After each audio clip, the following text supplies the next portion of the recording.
The Big House and the Victors, two of the most iconic facets of college football history. Yet just across the border, a similar beloved song in Carmen, Ohio, and dazzling stadium in the shoe rouse Ohio State fans from around the globe.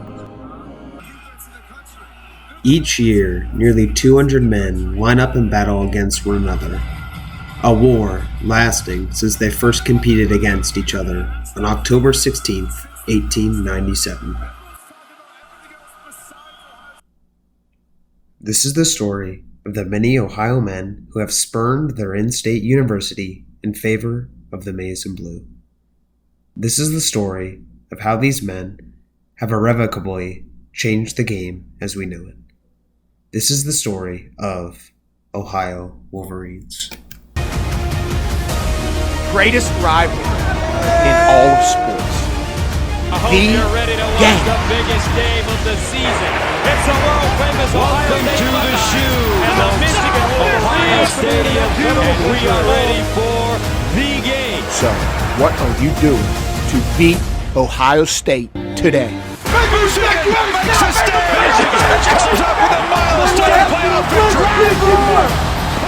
And Michigan will win the game. Everything we've been working for is right here, right now.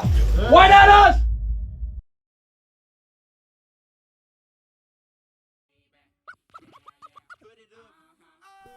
Beginning with Michigan's 1882 football season and spanning all the way to the Wolverines' last win over Washington in the national championship, the history of Michigan football has been shaped by some of the best Ohioans to ever grace the game.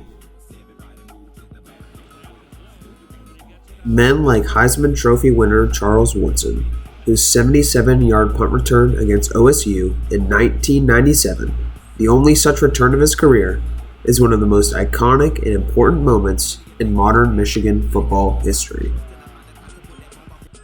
Or Columbus natives like 2023 national champion Rod Moore, whose non-recruitment by the Buckeyes has left reverberating impacts throughout all of college football.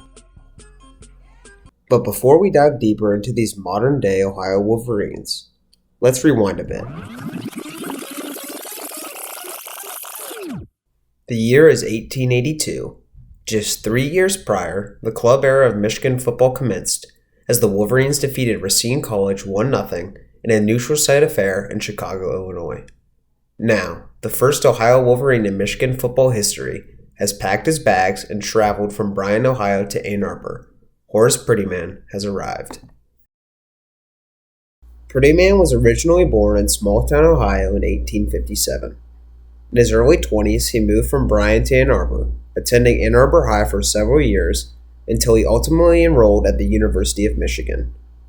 While Prettyman boxed, wrestled, and threw the hammer for the track team at Michigan, his passion for football was far and away his main pursuit. Horace Prettyman may not have the name recognition like Ohio Wolverine greats Desmond Howard, Charles Woodson, and Jake Butt. His football career is an integral part of the historic Michigan football program. In 1883, a year after arriving on campus, Prettyman scored the first home touchdown in Michigan football history.